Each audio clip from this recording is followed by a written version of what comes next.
نحمده ونصلي ونسلم على رسوله الكريم أما بعد فأعوذ بالله من الشيطان الرجيم بسم الله الرحمن الرحيم عن عبد الله بن مسعود رضي الله تعالى عنه قال قال رسول الله صلى الله تعالى عليه وسلم ذات يوم استحيوا من الله عز وجل حق الحياء قال قلنا يا رسول الله إنا نستحيي والحمد لله قال ليس ذلك ولكن من استحيا من الله حق الحياء فليحفظ الرأس وما حوى وليحفظ البطن وما وعيا وليذكر الموت والبلا وما أراد الآخرة ترك زينة الدنيا فمن فعل ذلك فقد استحيا من الله عز وجل حق الحياء۔ آج کا ہمارا موضوع ہے اسلام میں حیا کی اہمیت۔ حیا انسان کی فطری صفت ہے۔ جو شخص جتنا زیادہ حیادار ہوگا اتنا ہی وہ اپنے معاشرے میں باوقار سمجھا جائے گا، اس لیے کہ حیا ایک خاص حالت کا نام ہے جو انسان کے دل میں ایمان کے سبب سے ہر برائی اور عیب کے کام سے تنفر اور انقباض پیدا کرتی ہے۔ شریعت اسلامی میں اس صفت کو نمایاں مقام حاصل ہے اور جناب رسول اللہ صلی اللہ تبارک و تعالی علیہ وسلم نے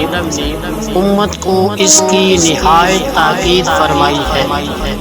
اس سلسلہ کی چند احادیث مندرجہ ذیل ہیں۔ حدیث نمبر 1، حضرت عمران بن حسین رضی اللہ تعالی عنہ فرماتے ہیں کہ آپ صلی اللہ تعالی علیہ وسلم نے فرمایا حیا کا نتیجہ صرف خیر ہے، اور ایک روایت میں ہے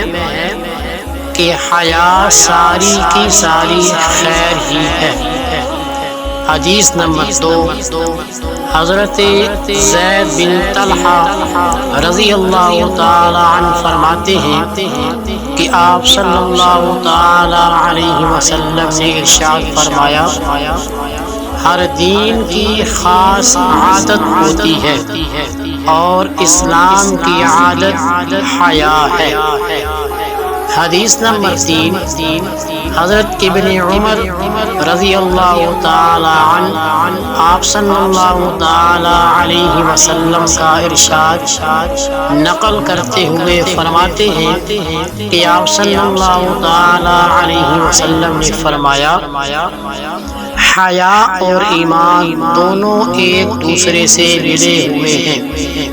ان میں سے کوئی ایک بھی اٹھ جائے تو دوسرا بھی خود بخود اٹھ جاتا ہے۔ حدیث نمبر 4، حضرت عبداللہ بن مسعود رضی اللہ تعالی عنہ سے روایت ہے کہ نبی اکرم صلی اللہ تعالی علیہ وسلم نے فرمایا پہلے انبیاء کے کلام سے لوگوں نے یہ جملہ بھی پایا ہے کہ اگر تو حیا نہ کرے تو جو چاہے کر، یعنی کوئی چیز تجھ کو برائی سے روکنے والی نہ ہوگی۔ حدیث نمبر 5، حضرت ابو ہریرہ رضی اللہ تعالی عنہ سے مروی ہے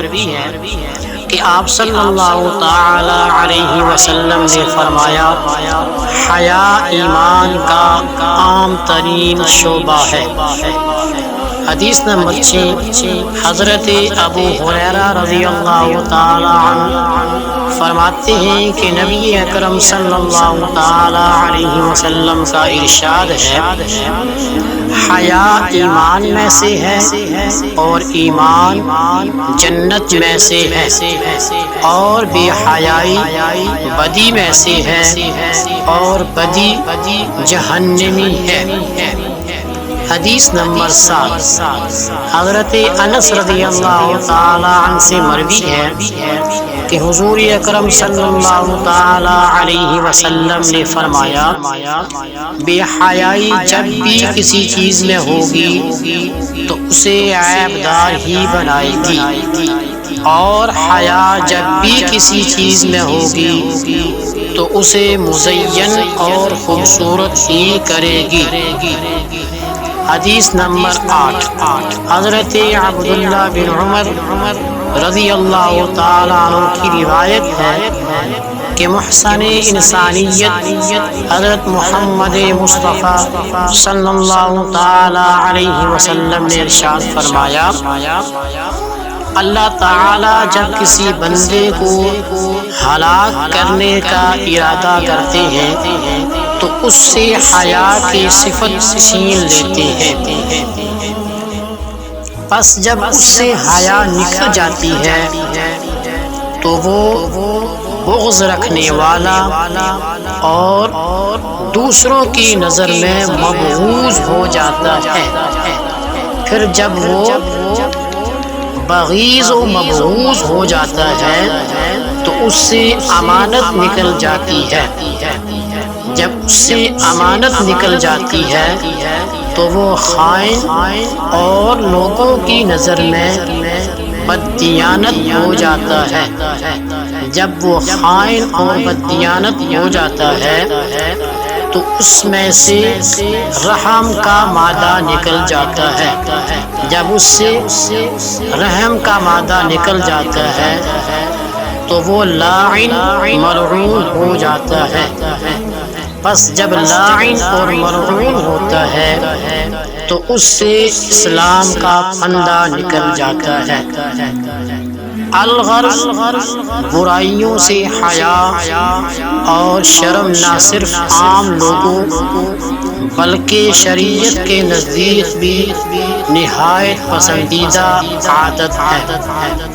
جو ہر مومن میں پوری طرح پائی جانی چاہیے۔ مسلمان اگر اس صفت سے معروم ہو تو وہ کبھی بھی کامل طور پر ایمان کے تقاضوں پر عمل نہیں کر سکتا۔ ویسے تو ہر شخص اپنے اندر کچھ نہ کچھ حیا اور شرم کا مادہ رکھتا ہے، یعنی وہ دوسرے انسانوں کے سامنے عموماً بے حیائی اور بے شرمی کے کاموں کو پسند نہیں کرتا اور کوشش کرتا ہے کہ اسے کوئی شخص برائی کرتے ہوئے نہ دیکھ سکے۔ اسی طرح اپنی بے عزتی کے خیال سے بہت سے لوگ برسر عام برائی سے بچتے رہتے ہیں، لیکن ان سب باتوں کا داعیہ انسانوں سے شرم کی وجہ سے پیدا ہوتا ہے، جس سے دنیا میں بچاؤ کی بہت سی شکلیں موجود ہیں۔ مثلاً سطر کھولنا ایسا عمل ہے جو لوگوں کے سامنے حیا کی وجہ سے نہیں کیا جاتا، لیکن خلوت اور تنہائی میں یہ عمل حیا کے خلاف نہیں سمجھا جاتا۔ مگر اسلامی شریعت میں حیا سے مراد محض انسانوں سے حیا نہیں، بلکہ اسلام اپنے ماننے والوں کو اس علیم و خبیر ذات سے شرم کرنے کی تلقین کرتا ہے جو ظاہراً اور پوشیدہ، حاضر اور غائب ہر چیز کو اچھی طرح جاننے والا ہے۔ اس سے شرم کرنے کا تقاضا یہ ہے کہ جو فعل بھی اس کی نظر میں برا ہو اسے کسی بھی حال میں ہرگز نہ کیا جائے اور اپنے تمام اعضاء کو اس کا پابند بنایا جائے کہ ان سے کسی بھی ایسے کام کا صدور نہ ہو جو اللہ تعالی سے شرمانے کے تقاضے کے خلاف ہو۔ اس سلسلے میں آپ صلی اللہ تعالی علیہ وسلم نے امت کو واضح ہدایت فرمائی۔ چنانچہ ایک مرتبہ آپ صلی اللہ تعالی علیہ وسلم نے حضرات صحابہ کرام سے خطاب کرتے ہوئے ارشاد فرمایا، اللہ تعالی سے اتنی شرم کرو جتنی اس سے شرم کرنے کا حق ہے۔ صحابہ کرام رضوان اللہ تعالی علیہم اجمعین نے عرض کیا، تمام تعریف اللہ کے لیے ہے، اے اللہ کے نبی ہم اللہ سے شرم تو کرتے ہیں۔ تو آپ صلی اللہ تعالی علیہ وسلم نے فرمایا، یہ مراد نہیں بلکہ جو شخص اللہ سے شرمانے کے حق کو ادا کرے گا تو اسے 3 کام کرنے ہوں گے۔ اول یہ کہ اپنے سر کی حفاظت کرے اور اس چیز کی جس کو سر نے جمع کیا۔ دوسرا یہ کہ پیٹ کی حفاظت کرے اور اس چیز کی جو پیٹ سے لگی ہوئی ہے۔ تیسرا یہ کہ موت کو اور موت کے بعد کے حالات کو یاد کرے۔ خلاصہ یہ ہوا کہ جو شخص آخرت کا ارادہ کرے وہ دنیا کی زیب و زینت چھوڑ دے، پس جو ایسا کرے گا وہ اللہ سے حیا کرنے کا حق ادا کر دے گا۔ اس واضح حدیث سے معلوم ہو گیا کہ اللہ سے حیا کرنا ضروری ہے اور اس کے لیے محض زبانی دعویٰ کافی نہیں بلکہ اپنے جسم، روح اور خواہشات کو اطاعت خداوندی کے رنگ میں رنگنا اور ہر حالت میں اللہ کی بندگی کا خیال رکھنا ضروری اور لازم ہے۔ آگے ہم یہ چیز کیسے اپنے اندر پیدا کر سکتے ہیں کہ ہمارے اندر اللہ رب العالمین سے حیا کا جذبہ پیدا ہو جائے۔ اس کے متعلق کچھ بزرگوں کے اپنے معاملات ہیں، وہ آپ کے سامنے رکھیں گے کہ جن کو اپنا کر ہم اپنے اندر اللہ تعالی سے حیا کا مادہ پیدا کر سکتے ہیں۔ نمبر 1، حضرت جنید بغدادی رحمہ اللہ تعالی فرماتے ہیں کہ اللہ کی نعمتوں کے استحضار کے ساتھ اپنی کوتاہیوں پر نظر کرنے سے جو درمیانی حالت پیدا ہوتی ہے اسی کا نام حیا ہے۔ نمبر 2، حضرت ذوالنون مصری رحمہ اللہ کا ارشاد ہے کہ جو چیز انسانوں کو اللہ تعالی سے حیا کرنے پر آمادہ کرتی ہے وہ انعامات خدا بندی کی معرفت اور اس کے مقابلے میں ان پر جو شکر گزاری واجب ہے اس میں کوتاہی کا احساس ہے۔ اس لیے کہ جس طرح اللہ کی عظمت بے حد و حساب ہے اسی طرح اس کے شکر کی بھی کوئی انتہا نہیں ہے۔ نمبر 3، محمد بن فضل رحمہ اللہ تعالی فرماتے ہیں کہ حیا اس طرح پیدا ہوتی ہے کہ اولاً تم اپنے محسن کے احسانات کی طرف نظر کرو، پھر یہ غور کرو کہ ان احسانات کے بدولت تم نے اپنے محسن کے ساتھ کیسی زیادتیاں کر رکھی ہیں۔ جب تم ان دونوں باتوں کا استحضار کرنے لگو گے تو تمہیں انشاءاللہ حیا کی صفت سے سرفراز کیا جائے گا۔ ان اقوال سے حاصل یہ ہوا کہ ہمیں اولاً اللہ تعالیٰ کی ان انمول اور بے حساب نعمتوں کو یاد رکھنا چاہیے جو ہم پر ہر وقت بارش کی طرح برس رہی ہے۔ پھر یہ دیکھنا چاہیے کہ ہم ان نعمتوں کا کیا حق ادا کر رہے ہیں اور ہم سے کتنی کوتاہیاں ہو رہی ہیں۔ اس استحضار سے خود بخود ہمیں احساس ہوگا کہ ہمارے لیے کوئی بھی ایسا کام کرنا